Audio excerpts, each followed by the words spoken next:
at this time, we will be treated to a visit to the island of Maui, and live and in person, we have Miss Lois Hiranaga. Thank you, Lois. Aloha. Hi, Lois. Hi, Hitomi. We're missing you here. We're doing all your favorite I know. I wish things. I was there. I know it's a lot warmer there and everything, and joining in all that fun and festivity over there.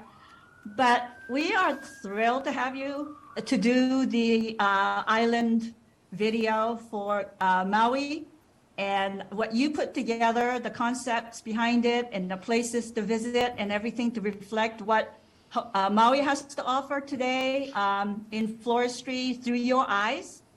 We're thrilled about that. So can you tell us what we're going to be visiting first before we let the videos roll? Yeah, we had a wonderful setup on Maui, of course, because you were there, so it always adds. We actually visited the Upcountry Farmers Market, and then we had a very special guest that joined us, Noah Harders from Waikapu, and his handle is at Waikapu on Instagram. If any of you have a chance to take a look at that, you would just be amazed by the work that he does with floral masks and with using different botanicals. We also went to Malolo Farms, who was our host location, and we had a run of their farm with Paige Minnie, the daughter of Ali, and both of them run the farm along with their sister Amanda. And they pretty much have they're specializing in protea. And that's really what I wanted to showcase Maui, the island of Maui for. And they also do temperates. So we were able to use a lot of temperates. And in my work, I like to do a lot of foraging. So it's always fun to see all the possibilities that we can use beyond just what you can get at a wholesale house or connecting with growers. We always go a little bit beyond and include a little bit of intrigue or unexpectedness. Well, and there, your video certainly reflects all the combinations of all of the above. So should we roll it? Oh, and yes, see what we we've should. got? Absolutely. Oh, yeah. Okay, great.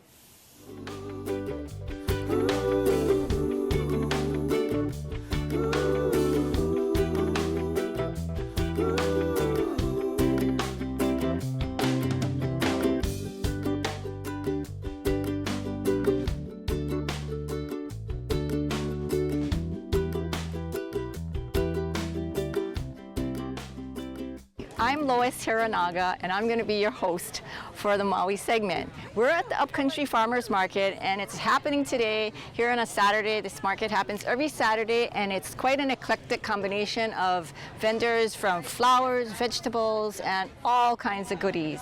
So come along, and we'll take you through and actually visit some of my favorite flower vendors.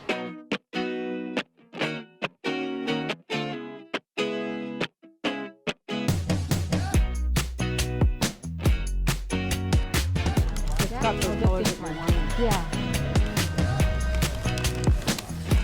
Thank you. Thank you, Lois.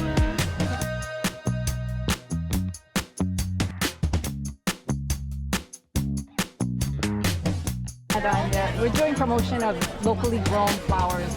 Wow, Yeah. wonderful. For weddings. And food? And produce.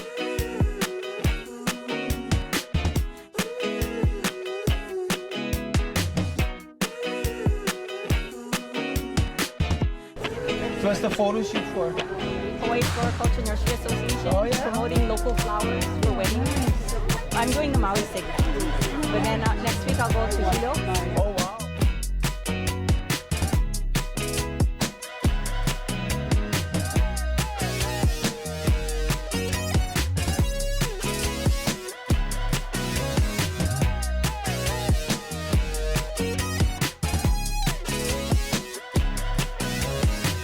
All right, we've got everything we need now.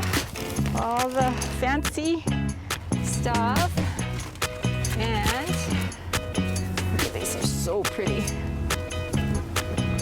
And off to our next location, and we can start our designing.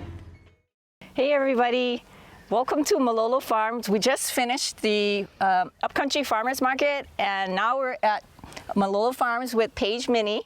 And your mom also is usually here, but we missed her today. We did today. But we got an exciting segment, and we got some beautiful designs to show you, as well as a special guest appearance. So let's get started. Let's do it. Hey, Paige, can you tell me what's your latest? What's going on with you folks now at the farm? Yeah, what's happening? Lots of things, not a lot of blooms. It's not really a high bloom season for us. That's not true for everybody, but we're mostly focused on pincushions and leucadendron. So pretty quiet around here that way, but doing a lot more in terms of farm tours, workshops, trying to get people involved with Protea. That's really exciting. It is really exciting. Yeah, it's moving it in a nice direction, especially because it is seasonal. Yeah. So like the field, we're really special, right? Because you've got us some really great product out to use. Yes, very limited, but Yeah, but to show everybody, and they can fall in love with Protea from Maui. Thank you. Yeah. And we're thrilled to be here today. we're happy to have you always. Thank Yeah, you. We've got some really special, unique to Hawaii and unique to Maui hybrids that we're able to use that you're featuring in some of your Right. arrangements today. Yeah, some of the my favorite varieties you got for me, and I really appreciate that. And you know what? I really appreciate that relationship we have as a grower and a designer, because you really understand what I'm looking for. So Yes. that really helps. Well, it know? helps you you know what you're looking for Yeah, too. yeah. Helps me as the grower as well. All right, Paige, thank you for another great day up at Malolo Farms. Really Always. appreciate you guys. You guys always do it. It's just so gracious. Thank you. Come anytime. We'll see you later. Okay, bye. Okay, now we have a really special guest. Noah is going to be joining us and his company is Waikapu. But let's go see what he has. Hey, Noah. Hey, Lois. Hi. How's it going? Thank you for coming. Thanks for having me. So we have Noah Harders, who is the creative mind behind Waikapu. Yes. And can you tell everyone about your company, because it's so unique in what you do with all the botanicals. Thank you. So Waikapu is basically inspired by the place that I was born and raised and that I still reside in. And a lot of the inspiration has come from botanicals that I find in Waikapu, and it's really just been like the catalyst for all of my creative endeavors. So exciting to be able to share this with all of you. I'm really excited you're here because your work is so unique, and you look at things so differently from the average florist, especially since I'm from the wedding side.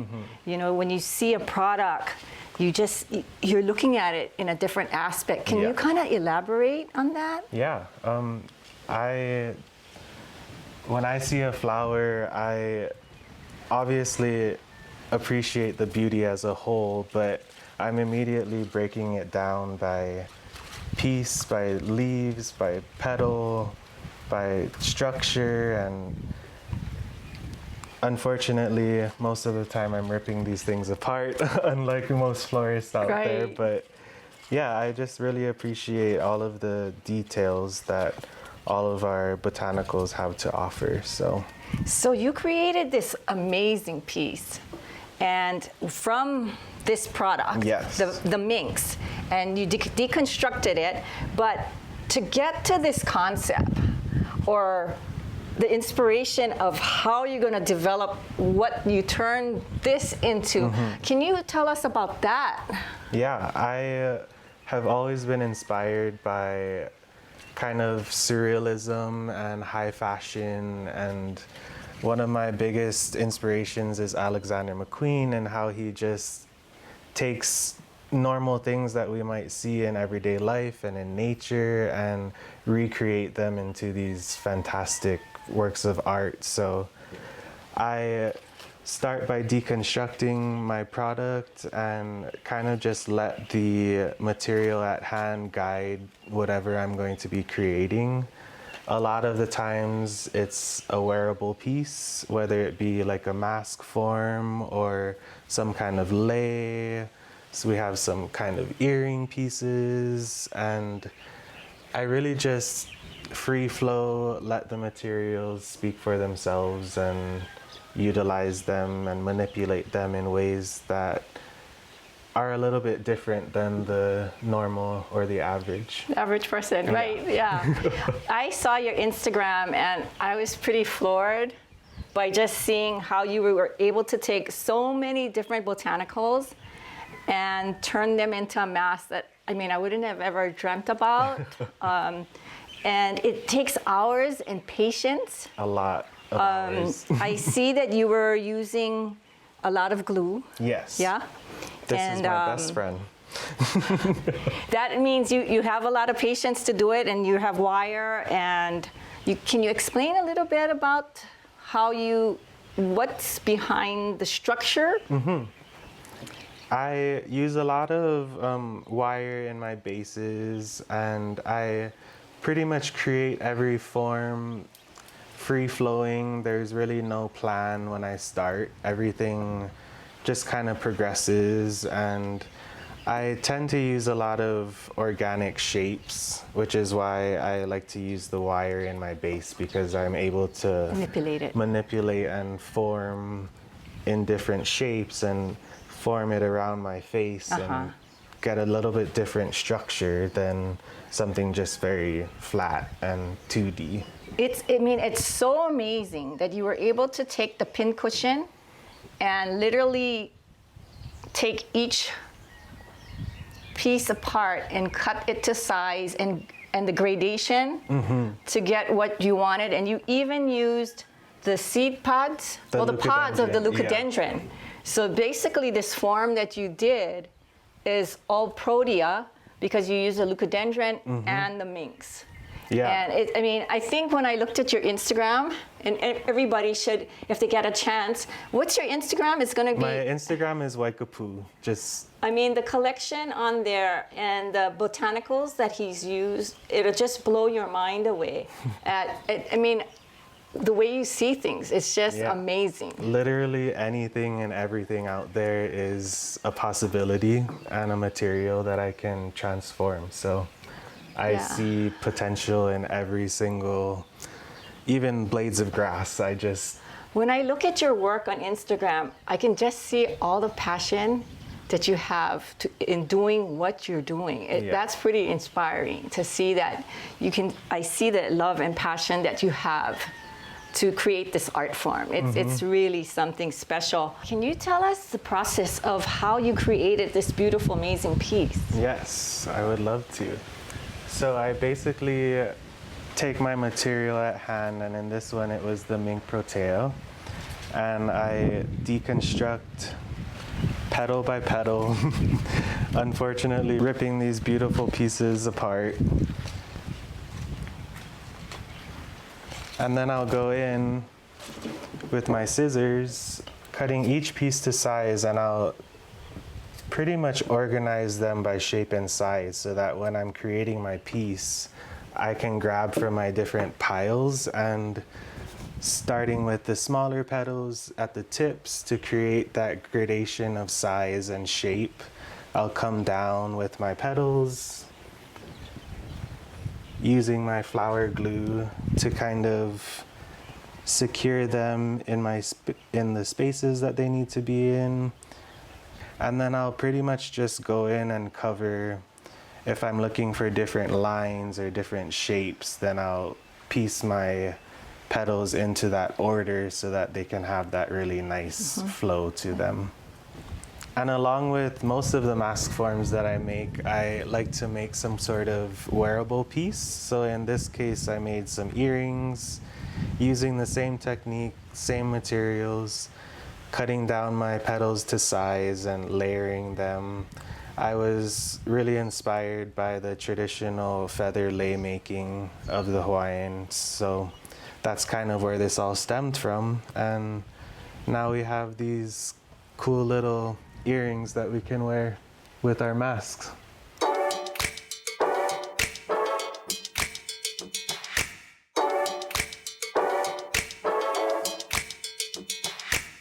His turn when I roll up, spin around like a donut. Got a feeling that I can't lose. Show it off like it's new shoes. I got something you can't explain. La la la la. In a metaphysical kind of way. La la la la la. There's something magic inside my veins. La la la la. No matter what, I'ma do my thing. I'ma do my thing. Can you feel it?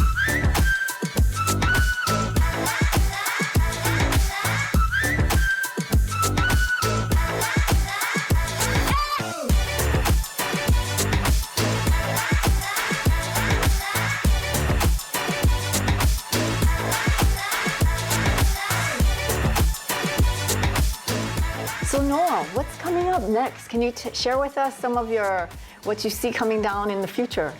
Yeah, I actually have a show coming up at the Honolulu Museum of Arts, and I will be displaying 10 new, never seen before pieces. So go and take a look if you're interested. That's really exciting.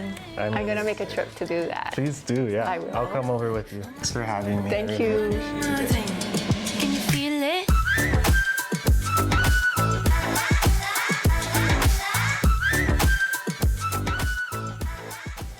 So we got all those beautiful flowers yesterday, and we've got another collection of flowers here from Malolo Farm, which is our protea grower, and we also have our guest Hannah from the University of Hawaii Maui Cooperative Research Center or Cooperative Extension Agent. You're a Cooperative Extension Agent with the Research Center here. Yes. You're my go-to. If I have a question, I call Hannah. Okay, we've got some bouquets that I've created for you for our wedding celebration, and what we're going to do is perhaps start with this one, and maybe I'll have Hannah hold it so I can kind of go over and we can talk about the different cultivars used in this autumn, since we're going into autumn, this more autumn scheme bouquet.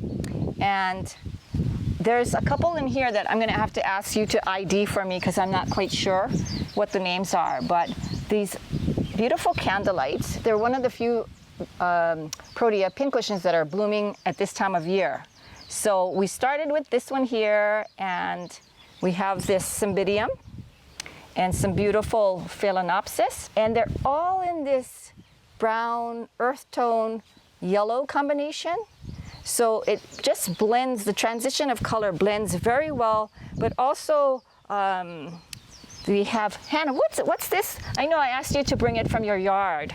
Of course. So this is Duranta erecta, which is actually a common ornamental bush. It has moderate water requirements, but it's great, and you can forage it. You can grow it as a beautiful landscape plant, and what's fun is you can make lei out of the berries or add it into beautiful bouquets. Right, and you have the Duranta lei strung.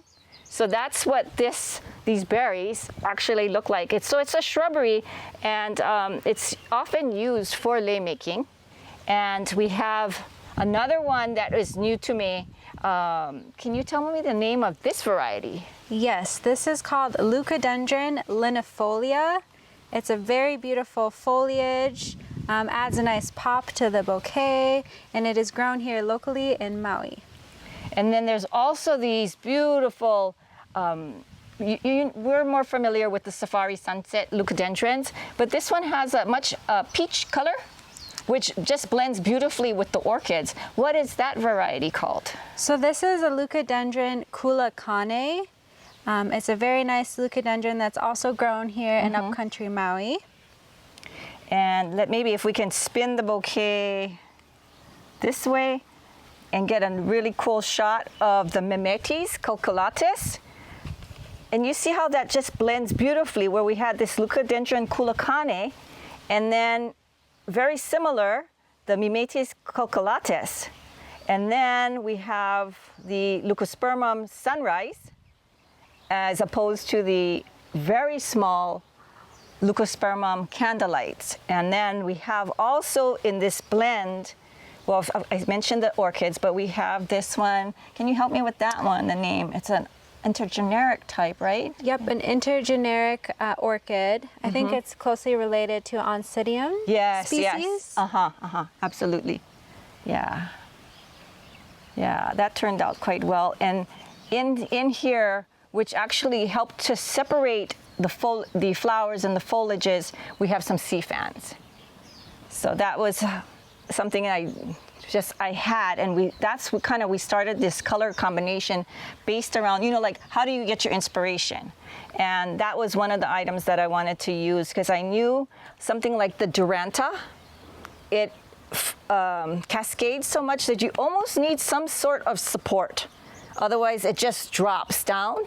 So that's part of why, in fact, the sea fans are here to help support that. So that is here for a purpose. Okay, maybe we can move on to our next one. Oh, that's okay, that's okay.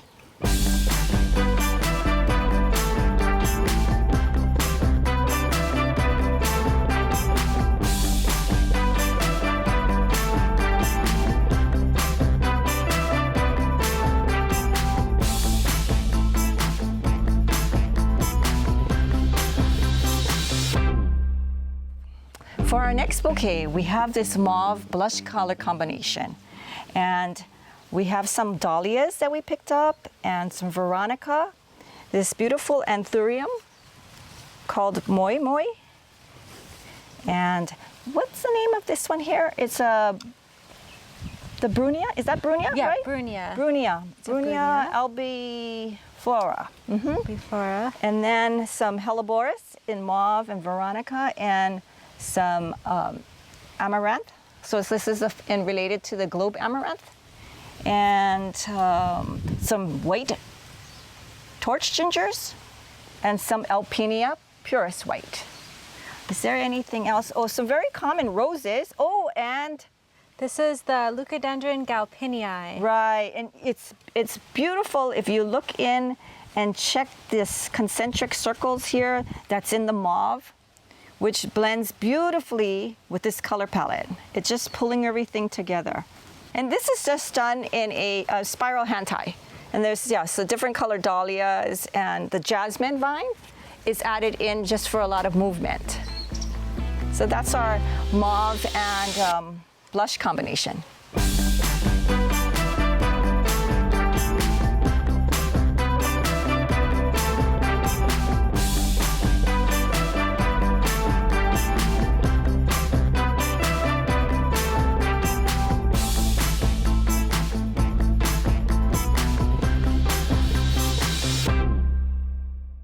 And for our third design, we have this blush peach combination and some more wonderful things that are grown here, the tuberose. And we have these kimi gingers and dahlias that we got from the market. What was this pincushion called? This is Leucospermum Maui Magic. It's a UH hybrid. It's beautiful. It always marries so well with the bouquets that are being done in like a pink or a peach color. I love that. This one here is Anthurium Ico, and it's also very easy to use because of the shape of the anthurium and the size. A lot of times, you know, anthuriums come in so many different sizes that you really need to know what size anthurium you're ordering so that your design, your flowers for the design are all in proportion. This one is called, you know, this one's new to me. I usually get the white or the pink, but this one pulled a lot of both white and this peach coral color. And so that's an Etlingera, right? Etlingera, yep. Yeah. The torch ginger. So the torch ginger we have here that has this more color tone, coral color tone. And then you have here some Darwin Alpinia. And so we have Darwins here, and we actually have Kimis here. A little different coloration. And maybe, let's see, some of the, oh, can you tell us what the name of this is? Absolutely. So this is a fun one. It's called pepperberry. It's also, the Latin name is Shinus mole. So this you can grow as an ornamental tree, but also you can forage it, and it makes a great flowy bouquet. Yeah, I love it because it's very transparent and gives the bouquet some movement. Let's see if we missed anything. Oh, the little treats. We've got some hibiscus. So we have a single orange hibiscus here and some double hibiscus here in the peach peachy coral color, and they're just opening up perfectly. And let's see, anything else? Just a few foliage, ferns, and anthurium, pepperberry, just a little bit of lisianthus. And I think that's, besides the dahlias, which we have some cafe au lait dahlias and some ball dahlias, the white and the blush, I believe that's it for this one. So that's our peach and blush corally color bouquet. Be kind. Be kind. Be kind. Be kind. Be kind. If you need a helping hand or shoulder you can lean, or anything you need, be kind. So for our finale piece, we're doing a compote design, and we have this compote that has actually a pin frog inside and a pillow, a holly chapel pillow. So that's the mechanics that are holding all these flowers that we gathered from the market and from the farm here, as well as what we foraged right here. So we have all the beautiful flowers that you can see, a mixture of temperates and tropicals in the tropical nouveau style. The zinnias and the dahlias, some of these were grown here, some of them from market, with more leucodendron as our foliage, the pepperberry, the baby kings as opposed to regular size kings, and we have the small size kimi gingers and some pseudocorum parakeet. And that's our compote design.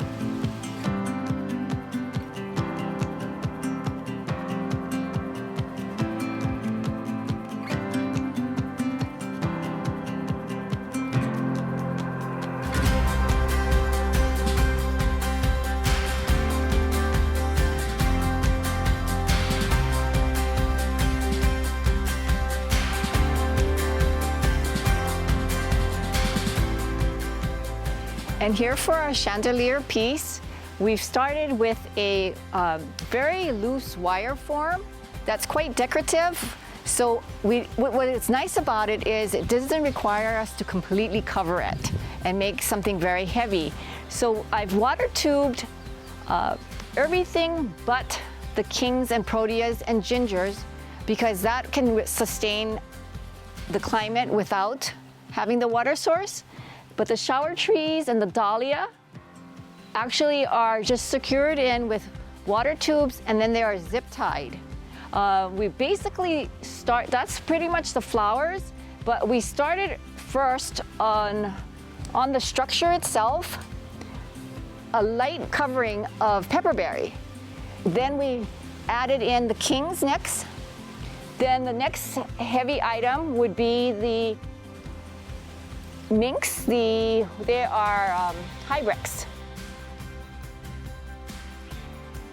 After that, we came in with the large ginger, and again, those are just zip tied into the structure that it has a light coat of the pepperberry.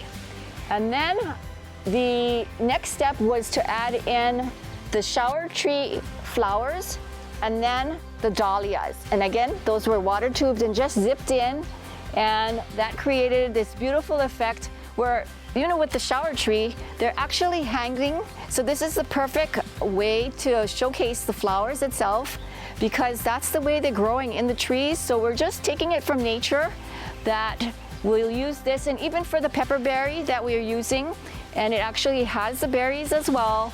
That's the way you'd find it growing on the tree. So this is like a perfect example of taking something from nature and just mimicking the way that it actually grows in nature. So I hope you like that. And this is our showcase from Maui. Here we go. Down into the great unknown road. There's stories waiting to be told. The earth is bursting with color. Our hearts are open wide.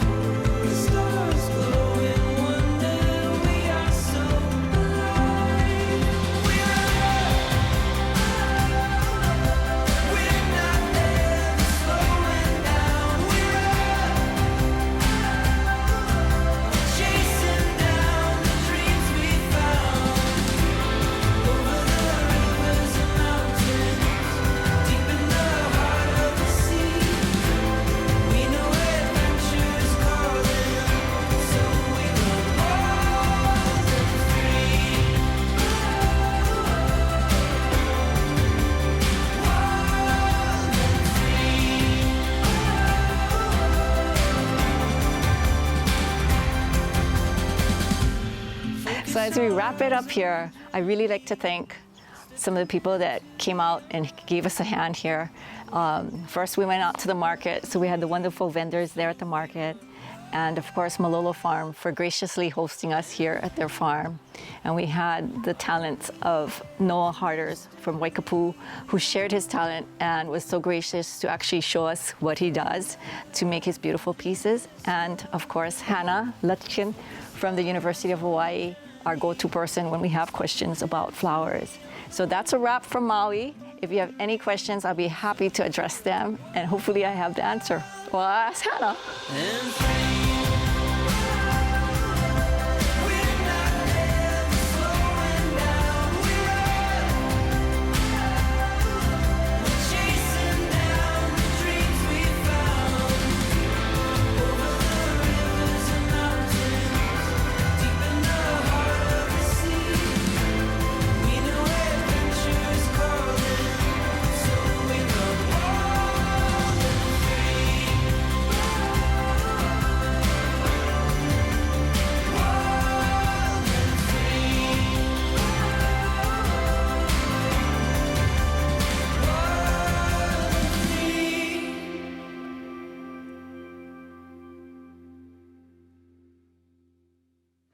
We're back. Wow, that was awesome. That was fun. That chandelier It was, was beautiful. Like it's like flower paradise. Getting underneath that beautiful chandelier and looking up, like you can't find a more dreamy or flowery place. wow. Thank you so much, Lois. You're very welcome. It was a lot of fun. Everybody helped. We had some shower tree there, and Noah, of course, that morning picked some from his yard too. So it was really a total group effort to bring this together. And Hannah had product from her yard, the Duranta, and she had some of the beautiful torch gingers as well, and the Kimi gingers. And the parakeets. We had finds all over. We weren't just foraging off the road where you could see me. I know Hitomi and I have gotten busted on the road before. What were those No, little it's orange? definitely a community effort. That is Maui. Yeah. Beautiful. What were those little orange flowers again that you made a lei with called? Oh, those were Duranta erecta. It's a common landscaping plant, but it's really pretty too because the flowers on the plant, the fruits will stay for a long time, and you can make a beautiful lei like Lois did. Hey, Hannah, I think between the two events, the live event and our webinar shoot, I think her tree is bald. Be sure to thank Noah for his excellent presentation too Yeah. with those masks. I Oh was my thinking, gosh. has he ever considered, he says he does shows, maybe he should think of doing a runway and get different people to wear his different masks. He is actually currently on the 3rd of November, his show opened at the Honolulu Museum of Art. And it's a one-man show. He's there for 6 months. Nice. And his exhibit opened. We had the privilege of actually going to see it on Friday with some of our friends from the Garden Club. And he's so gracious. And he does have his exhibit there, and it is for 6 months. And I think we have a question. Somebody wanted to know his handle, how to find him on Instagram. And it's Waikapu, which is WAIKAPU, at Waikapu. And found he it. has, the choice of botanicals that he has used, something as common as plumeria, which I would have never considered for a mask. I think he maybe has 1,000 plumerias in it because he used it in bud form. And it Oh my is gosh. just breathtaking. And like in jade, blue jade, and the shakers. He's using fish bones and lobster shells. Oh my gosh. So some of the exhibits at the museum are, because it's such a long show, it's not, he does have the mask he made for us in that show. And that's pretty thrilling that what he did for our webinar is included in that program, at the show at the Museum of Art. But yeah, I mean, fish bones. Can you imagine the mouth of the fish bone, the fish, and you can see the teeth. It's like, what don't you guys use, right?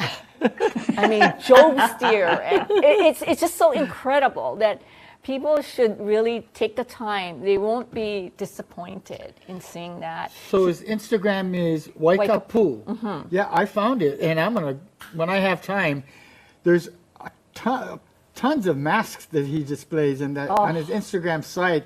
You'll just be in awe over that. But I still think, tell him, do a runway show after his museum thing. What? He might. Yeah, I think that would be a fun thing to do. Yeah. We have quite a few questions here. Mm-hmm. And our first one is, shower tree available to ship to the mainland? I don't think so.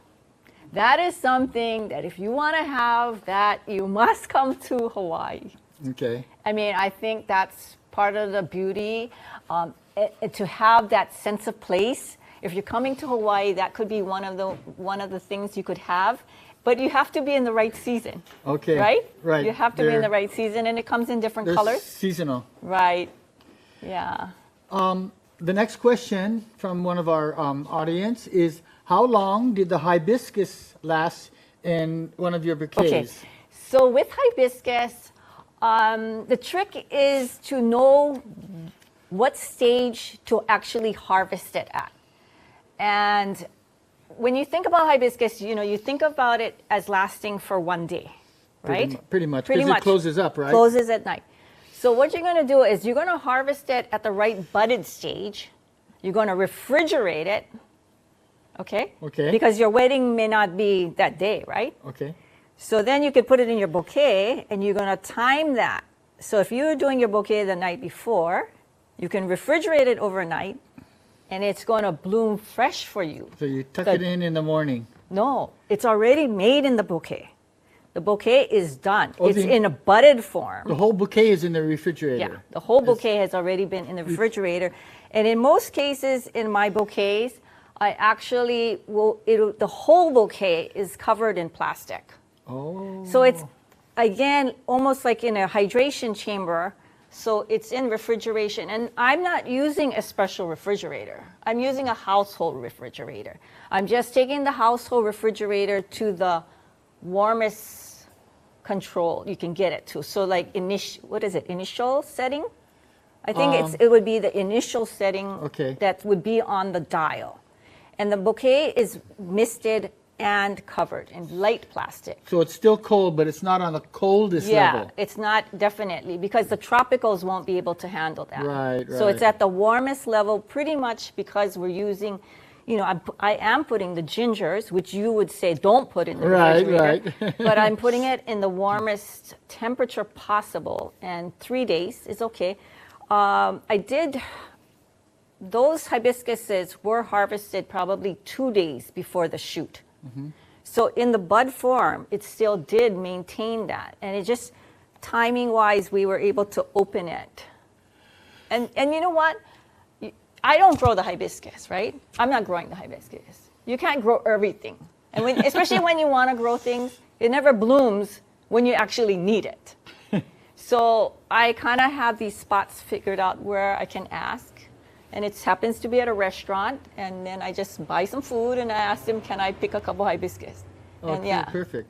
So that works. It will last like many temperates. That's why I'm not afraid to use it. If some of these short-lived temperates only last 2 days, why can't you use a hibiscus if that's acceptable?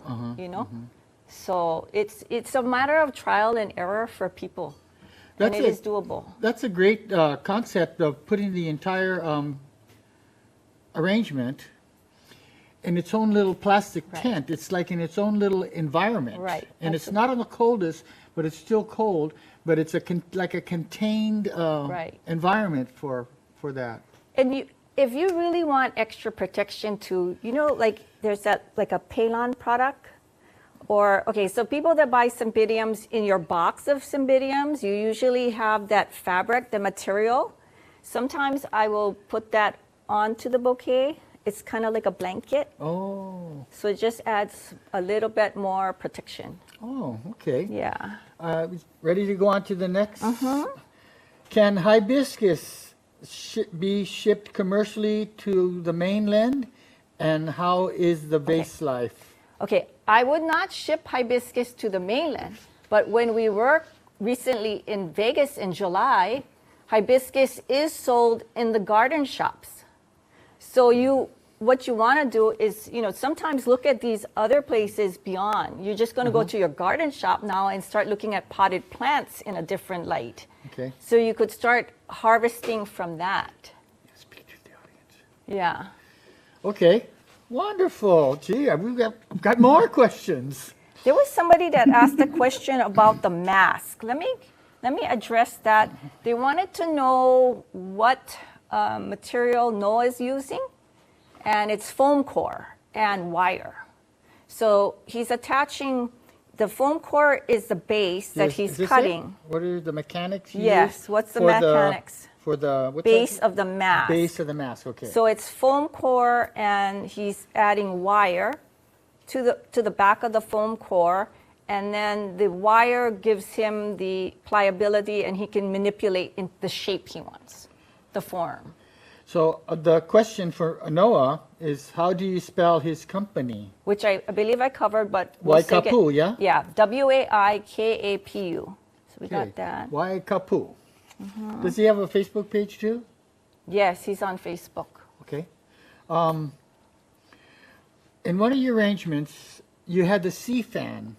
So one of our viewers was asking, where do you get the sea fan? Do you got to go diving or something? No, over the years, you tend to collect a lot of things. And most florists have a storage room that's packed with a lot of things. I Okay. actually bought the sea fans for a different project and ran out of time and I never got to use them. So this was perfect to use them. Where do they come from? So I purchased those sea No, fans. no, I mean, where do they, is it something that grows or it's something, it's from the ocean. yeah. So Oh, okay. a That's- home store, like someplace like Soha that does a lot of, they sell a lot of seashells. Okay. You could find it like that, or a hue, or So, curiosity, is it something that's in the Hawaiian Oceans or in the Atlantic Ocean or Pacific Ocean? Do you know? Is it in a shallow area or a deep area, deep sea? that's beyond me. I don't have the answer for you on that. I did have some black coral sea fans, Oh, okay. and I would imagine that might be from the Pacific, but I'm not positive where. It didn't have a tag from the country of origin It on looks it. like we have some homework, right? Okay. I have one more question here. It looks like a two-part question. What do you recommend for a beginner who wants to begin chandelier making?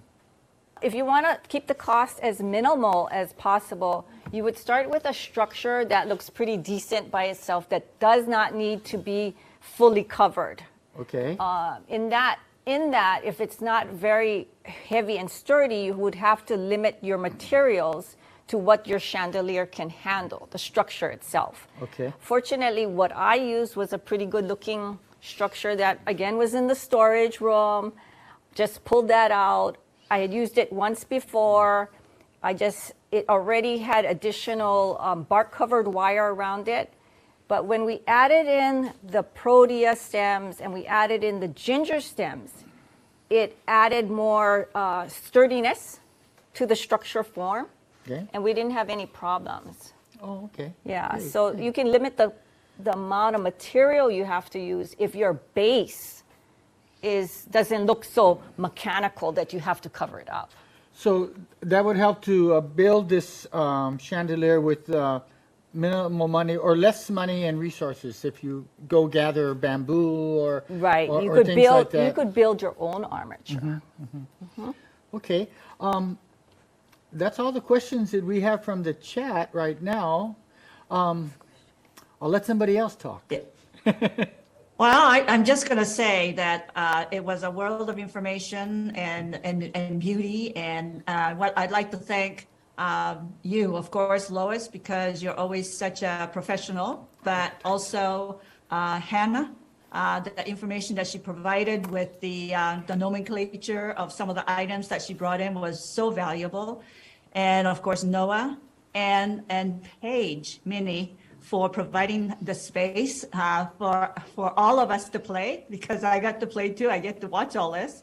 So it was a wonderful day on the island of Maui. So thank you guys all for such a beautiful, beautiful project in the video. Great. Thank you. Okay. We'll see you soon. You bet. Thank you. Okay. Thank you, Hannah.